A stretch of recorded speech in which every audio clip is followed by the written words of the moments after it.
Yes, bonjour tout le monde. Hello. Alors, c'est une fois n'est pas coutume. Je fais cette vidéo pas en direct. C'est-à-dire que à l'heure où je fais normalement mon live le mardi à 19 h, je serai sur les routes dans mon train. Je devrais marcher, changer de véhicule, aller à une rencontre de famille, voilà. Donc je me suis dit, je vais faire une vidéo avant et je la publierai pour qu'elle soit à l'heure du live. Donc ça me donne l'occasion de vous présenter, enfin de vous parler depuis là où je suis. Voilà, vous voyez le paysage derrière moi. Je suis en Ardèche. Comme plusieurs le savent, j'ai suivi un séminaire où pour une fois c'était moi le patient. C'est pas moi qui ai amené quelque chose, c'est très agréable. J'ai souvent l'habitude de donner, d'apporter avec grand plaisir. Mais c'est vrai que de me retrouver dans la situation du gars qui reçoit, c'est pas mal. C'est pas mal. Et donc j'ai fait un séminaire c'était un peu thérapeutique. C'était aussi pour moi comme écrivain et comme quelqu'un qui parle souvent à des autres personnes, l'occasion de comprendre l'âme humaine et puis pouvoir la partager. Et après le séminaire, il y a eu des temps de prière où on a pu parler de choses profondes. Et notamment, tout à coup, il y a quelqu'un qui a eu une vision d'une ficelle qu'il fallait couper. Je me suis dit, ah bon? Et puis c'est très marrant et je vais vous le montrer en direct. Parce que dans ma balade en forêt, j'ai trouvé ça. Ça. Sur un arbre. Quelqu'un a mis, je ne sais pour quelle raison, est-ce que ça se voit? Désolé, hein, j'arrive pas à voir l'écran. Un ciseau. Un ciseau accroché à un arbre quelque part au milieu de nulle part. Ça m'a donné l'idée de donner une réponse par rapport à la vision que la personne avait eue. Et je trouve magnifique parce que tu te balades en forêt et tout à coup tu vois quelque chose. C'est comme dans un jeu vidéo. Je sais pas si vous faites des jeux vidéo. Tu te balades puis tu trouves un objet puis en fait tu sais qu'à un moment donné ça sera utile dans ta quête. Mais tu sais pas quoi. Ben, ce qui est génial c'est que quand tu es avec Dieu, tu n'es pas dans un jeu vidéo. Parce qu'un jeu vidéo c'est un peu fataliste comme ça, hein. Tu dois suivre un truc comme ça qui est déjà prédéfini d'avance. Mais dans la vraie vie, bah, c'est beau parce que Dieu met des signes, il met des choses sur ton chemin. Et voilà, ce ciseau en était un. Ça m'a aidé, ça m'a béni. Ça a permis d'avancer, de prier dans un sens. Donc j'ai vécu des très belles choses. Mais je voulais vous les partager, mais justement, la responsable m'a dit, partage pas tout de suite. Il faut que tu digères d'abord. Donc je vais faire ce qu'elle m'a dit, cette personne bienveillante. Et ça va être dur pour moi parce que j'aime bien tout ce que j'ai reçu, j'aime bien le partager. J'aimerais bien vous dire, ah ben, j'ai vécu ça, il y a ça, et vous aussi, vous pouvez vivre ça. Et je vais essayer de faire ça, c'est-à-dire de garder ça pour moi, pour l'instant, digérer. Et me connaissant, je suis une éponge, donc ça va se dire les choses que j'ai reçues, que j'ai appris sur l'âme humaine, je vais les partager petit à petit, sans faire exprès. Et peut-être un jour, je pensais à un temps plus particulier à vous parler de ça. Voilà, j'étais au bénéfice de quelqu'un qui a, comme moi, dans un autre domaine, a travaillé quelque chose avec Dieu, avec l'Esprit Saint, avec l'écoute, puis a obtenu quelque chose qui puisse aider les autres. Ouais, c'est un peu mystérieux. Hein. Bon, je sais que vous allez demander, donc je vous le dis. C'était avec c'était un centre qui s'appelle lesas.ch. Voilà. Si jamais vous cherchez sur internet. Yes, donc voilà, comme vous pouvez voir, je suis dans une belle forêt maintenant.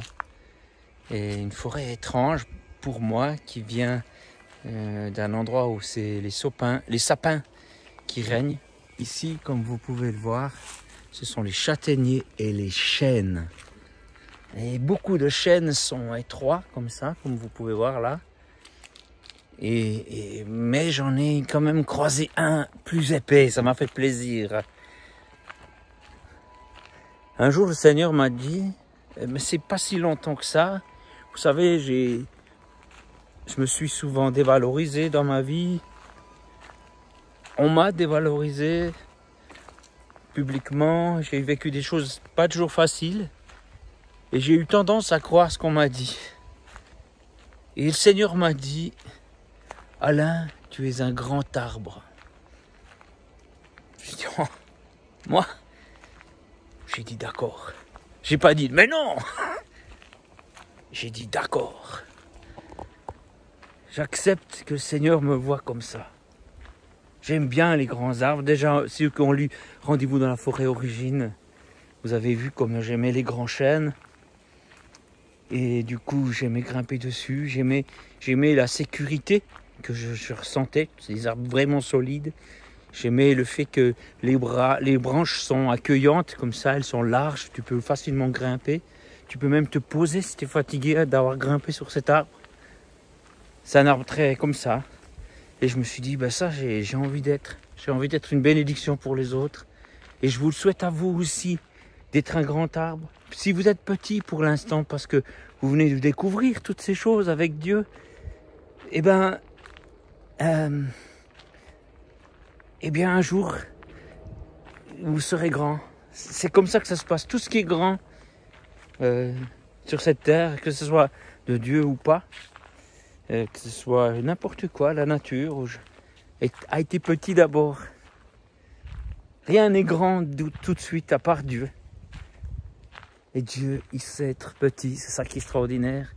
Infiniment petit, infiniment grand. Il sait tout être, sans que ça n'influe rien à son ego. Ça lui fait pas prendre la tête. Il n'a pas besoin. C'est vrai. Il y a une description que j'ai toujours aimée de Jésus. C'est écrit dans Ésaïe, avant qu'il vienne. Il était présenté, Jésus était présenté. Et il a dit, c'est pas quelqu'un qui élève la voix. C'est quelqu'un qui, lorsqu'il voit un roseau froissé, il le casse pas, il le brise pas. Lorsqu'il voit une bougie en train de s'éteindre, il va pas l'éteindre. Il va plutôt croire qu'elle va grandir. On va retrouver ce texte, c'est magnifique, ce texte qui présente Jésus, qui est vraiment un être merveilleux. Et je sais que pour certains, il y a une toile d'araignée, excusez. Était merveilleux, mais il est merveilleux. Il est toujours là, il existe. Et quand tu t'approches de lui avec foi, tu le laisses se révéler, tu te rends compte qu'on parle vraiment au présent. Jésus existe. J'ai fait beaucoup de vidéos, je ne sais pas si vous avez vu. Je ne fais pas exprès, je ne les cherche pas, ces vidéos. C'est des gens que je croise naturellement sur mon chemin et qui me racontent hey, moi j'ai vécu ça dans ma vie. Et je lui dis, mais c'est incroyable, tu veux pas faire une vidéo avec moi? Et j'en ai posté une juste avant, celle de Gianni, si vous voulez aller voir.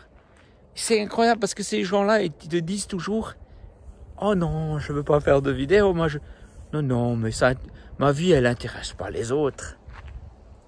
Je dis, mais c'est dingue que tu puisses dire ça. Parce que c'est incroyable ce que tu as vécu. Il y a aussi des croyants que j'ai croisés qui s'imaginent, mais oh oui, mais tout le monde sait déjà ça. Que Dieu les aime, que Dieu... Et je me suis dit, mais c'est dingue ça. Et je constate, comme je vous l'ai expliqué pour moi avant, mais beaucoup de gens, et parmi les croyants que je rencontre, se sous-estiment, et ils se disent, oh non, mais moi, je suis pas quelqu'un qui est digne de faire une vidéo et de partager mon histoire. Les gens ont déjà la leur. Et franchement, je dois un peu insister. Et puis, je pense que lorsque vous aurez vu celle de Janie, celle de Franck, celle de Anne, toutes celles que je poste régulièrement, vous allez voir, mais quelle richesse. Mais c'est un peu le truc commun qu'ont tous ces personnes, c'est de dire « Oh mais non, mais moi, c'est pas grand-chose. » Et c'est grand-chose. Je ne sais pas où vous en êtes avec Dieu, mais c'est beaucoup. Si vous connaissez Dieu et puis que vous avez une relation qu'il vous parle, même si c'est pas souvent, même si parce que c'est souvent, lui il nous parle souvent, mais c'est souvent nous qu'on est bouchés, vous voyez. Eh bien, c'est énorme pour la plupart des gens, pour la majorité des habitants de cette planète, qui ne sait pas que Dieu l'aime.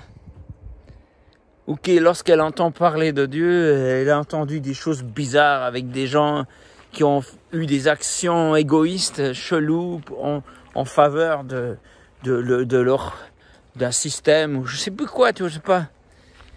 Alors que Dieu existe, il est là, il nous aime vraiment. Quand je vous dis ça, j'ai l'impression d'enfoncer des portes ouvertes. Je tourne volontairement pour que vous voyez, profitiez en même temps, regardez ce genre de sapin. Il est tordu comme ça parce qu'il a dû résister à la chaleur. Et chez nous en Suisse, chez moi où j'habite, les sapins sont bien droits. Hein? Bien, ici, ben, ils doivent composer avec la chaleur qui est intense. Mais si vous-même, dans votre vie, vous vous trouvez un peu tordu, dites-vous qu'au moins, avec vous, on ne pourra pas faire des planches. Parce que celui-là, il n'est pas très agréable pour faire des planches, vous voyez. Attendez, c'est là, voilà, cet arbre-là. Il n'est pas très agréable parce qu'il faut des arbres droits. Voilà. Ouais. Alors, voilà, ici, j'avais vu cette forêt, puis je me suis baladé et on m'a dit que ça fait 2 mois qu'il ne pleuvait plus ici. Alors j'ai dit au Seigneur, ben dis donc Seigneur, est-ce que tu... Enfin, si ça te dérange pas, et si ça... Je sais que tu fais des plans et puis que quand tu empêches la pluie de tomber, c'est que tu essayes d'enseigner quelque chose. Oh, ça sent bon ici. Oh, ça sent fort bon, le pain, je sais pas. Ah, c'est magnifique. Pas le pain qu'on mange, le sapin, mais un concentré de sapin. C'est pas du sapin, c'est du pain. Le pain, voilà, c'est comme ça qu'on dit. Alors, j'ai une belle vue là. Qu'est-ce que je disais? Ouais. J'étais pris par l'odeur, tu vois, je suis pris par tout ce qui m'entoure et tout ça, c'est pour ça que tout à coup je perds le fil.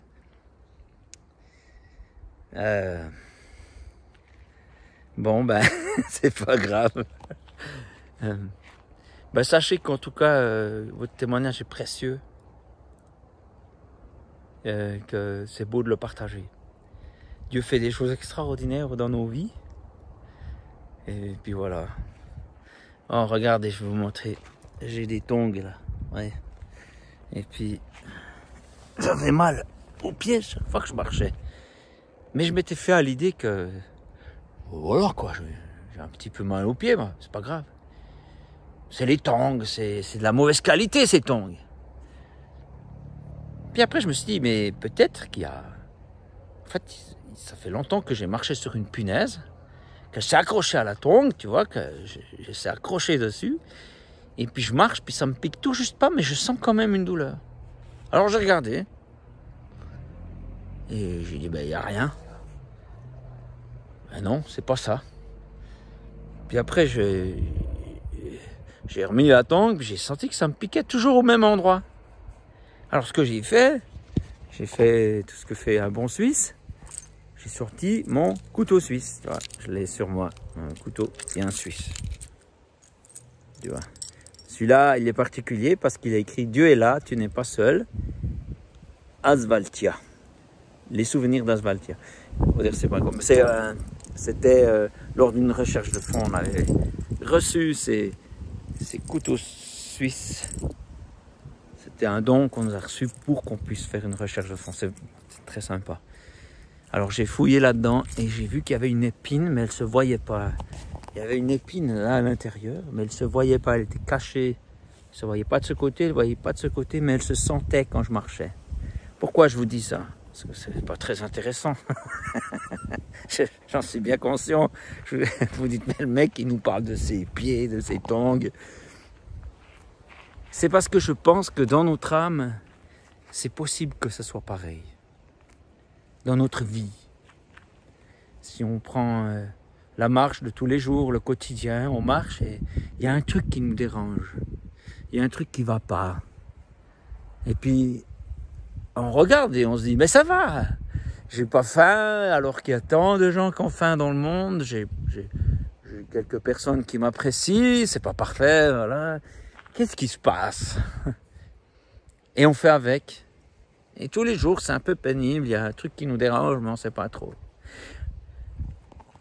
Alors, ce que je vous encourage, c'est que lorsque vous allez prier, parler à Dieu, vous ne dites pas juste « Seigneur, fais que ça aille bien dans ce problème et ce problème. » Et surtout, comme s'il était sénile, « N'oublie pas, je t'avais demandé ça, Seigneur. Hein. Ah, je le veux, hein, alors tu l'as toujours pas donné. Oh, alors !» Et puis, tout ça, tu pries comme ça, tu vois.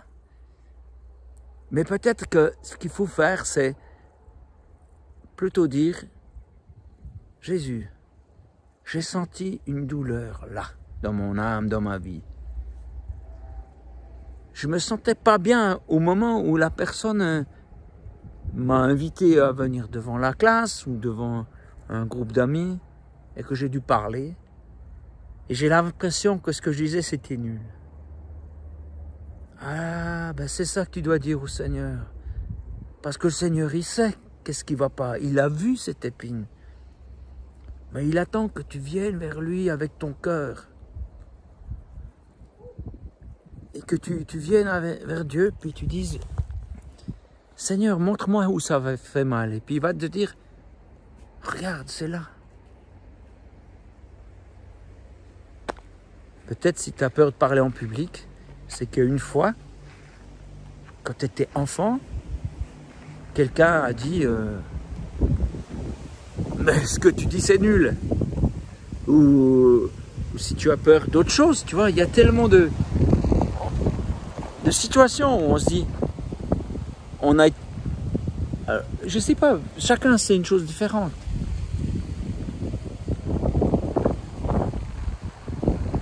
Quelqu'un qui dit, de toute façon toi tu réussiras jamais. Et puis c'est une épine que cette personne a mis, mais c'est-à-dire qu'on aurait pu aussi s'en foutre, mais on l'a pris puis on s'est dit, c'est peut-être vrai. Et on a fait sienne cette épine et on marche avec tous les jours. Et chaque fois, comme par exemple, on te demande de venir devant la classe, tu dis, non, mais moi, ça va être nul. Et ça, c'est peut-être un truc à penser, à réfléchir. Et parler avec le Seigneur et puis dire, ben voilà, qu'est-ce qu'est la vérité? Alors, vous allez vous dire, mais c'est peut-être ces gens ont peut-être raison, tout ce que je dis c'est nul. Mais non. Comment Dieu vous voit? Alors déjà, si tu dis Dieu, ah oui, Dieu, tu t'imagines un truc, ok, mais lis la Bible, depuis la venue de Jésus, lis l'évangile, les évangiles, ce qui suit, la vie des disciples, la vie de Jésus, et regarde comment Dieu te voit.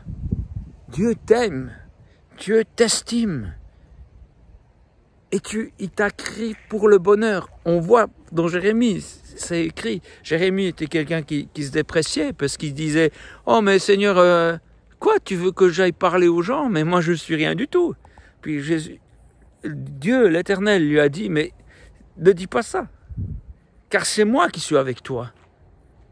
Et si moi j'arrache une chose, qui va s'opposer? Si moi je construis une chose, qui va pouvoir s'opposer? Et donc du coup, c'est toi que j'envoie. Et donc Dieu nous voit comme des êtres précieux, Et c'est la mesure de la vérité, on la trouve dans la Bible. On a une notion de la vérité, parce que Dieu est plus grand que la Bible. Dieu est plus grand que la vérité, mais ça nous permet de savoir que lorsqu'on pense qu'on est nul, ben, qu'on n'est pas dans son plan. Ah oui, je priais par rapport au manque de pluie. Voilà, je disais. Alors pareillement, plutôt que dire à Dieu, eh ben Seigneur, fais tomber la pluie parce qu'il y a soif. Et je vais vers lui et je lui dis, c'est quoi l'épine qui est dans ton soulier, Seigneur? Oh, pas que Dieu ait des problèmes, il n'en a pas. S'il a une épine, c'est nous. Justement, des fois Dieu permet des sécheresses parce qu'il veut que quelque chose sorte de ça, que nos cœurs crient vers lui, par exemple. Moi, je suis convaincu que toutes les épreuves qui peuvent arriver dans une vie, elles n'ont pas d'autre but que nous réconcilier avec Dieu, de nous approcher de ses bras bienveillants. Je ne pense pas que c'est Dieu qui envoie des misères et tout ça. Je ne sais pas trop comment ça marche. Je sais qu'il peut faire ça et qu'il l'a eu fait. Mais s'il l'a fait, c'est qu'il y a un plan d'amour. Et ce plan d'amour, il n'est pas juste pour quelque chose qui se passe juste maintenant, mais ça va venir. Comme lorsque tu plantes un noyer, donc l'arbre. Tu le plantes, mais tu n'auras pas de fruits avant 20 ans. Est-ce que c'est une malédiction pour tous ceux qui sont là pendant 20 ans à côté de cet arbre? Non. Mais Dieu a des plans à long terme. Je sais qu'il est bienveillant et il sait ce qu'il fait. Donc, quand j'ai vu que la terre manquait d'eau, j'ai demandé au Seigneur, écoute, qu'est-ce que tu es en train de faire? Écoute, je ne te demande pas de m'expliquer, parce que c'est chaque fois, il doit m'expliquer pour chaque pays qu'est-ce qu'il fait, pour chaque région. Mais j'ai demandé, mais écoute Seigneur, si ça ne dérange pas tes plans, moi ça me ferait vraiment plaisir pour cette terre, parce que je l'ai entendu avoir soif.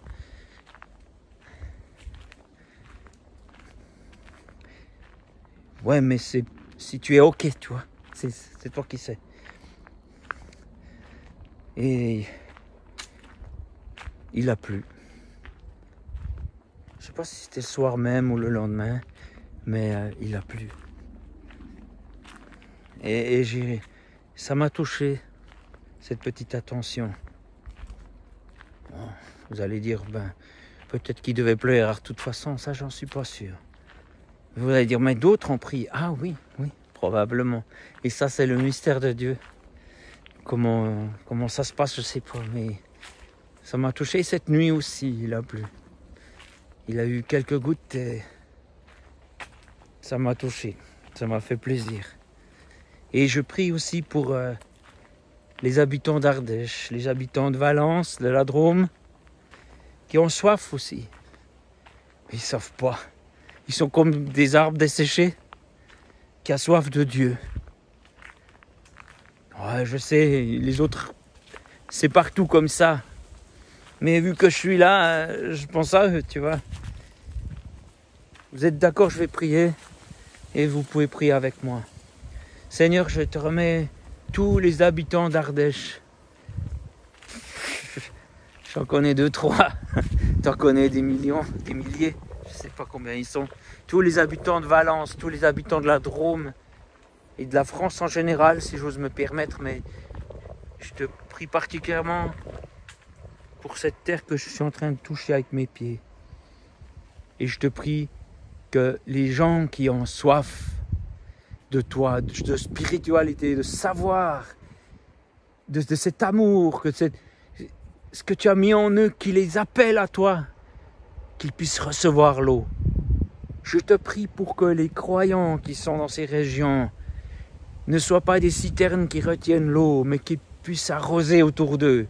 Je te prie pour qu'il y ait des nouvelles vies qui commencent, des vies en toi, des gens qui sont renouvelés, des gens qui te découvrent, des gens qui portent leurs fruits, des gens qui découvrent la valeur qu'ils ont. Merci de bénir cette région, Seigneur.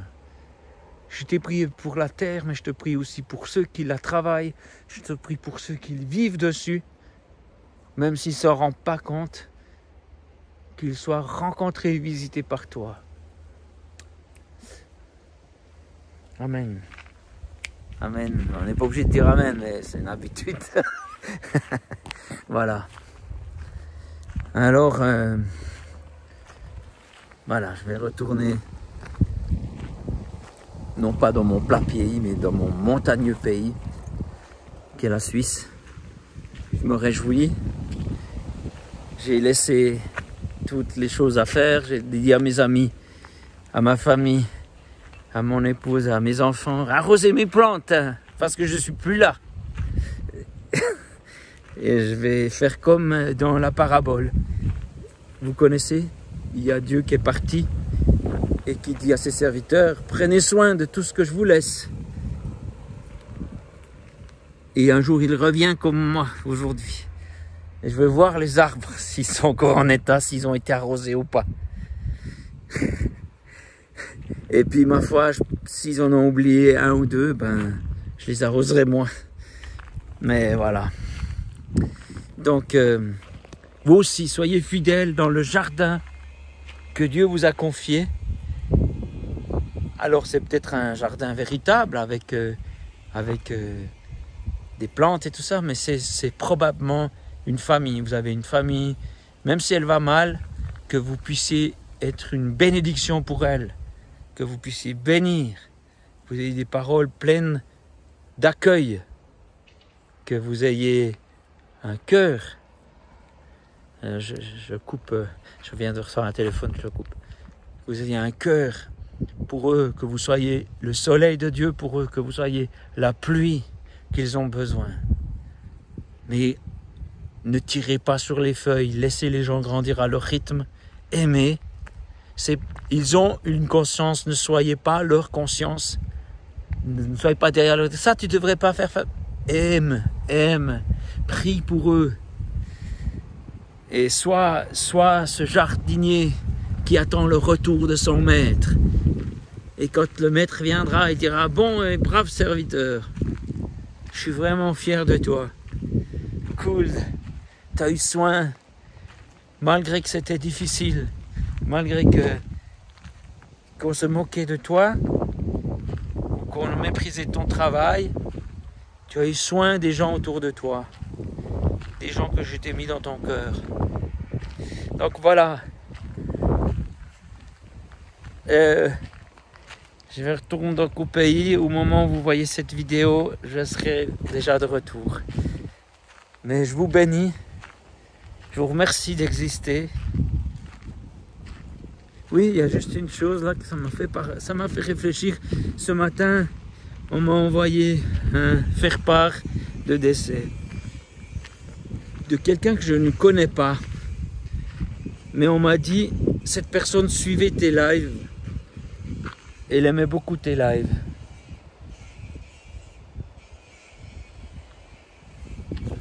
Ça m'a fait bizarre. Pourtant, je sais pas qui c'est. Ça m'a fait bizarre.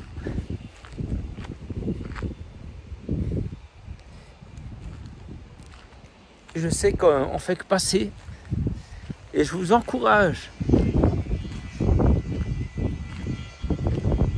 Le temps qui vous reste sur terre, d'être rempli de Dieu, d'enlever les épines qui vous font mal, les enlever avec Jésus, de régler vos vies, de vivre avec lui en plénitude et que vous soyez des arrosoirs remplis qui débordent sur votre entourage.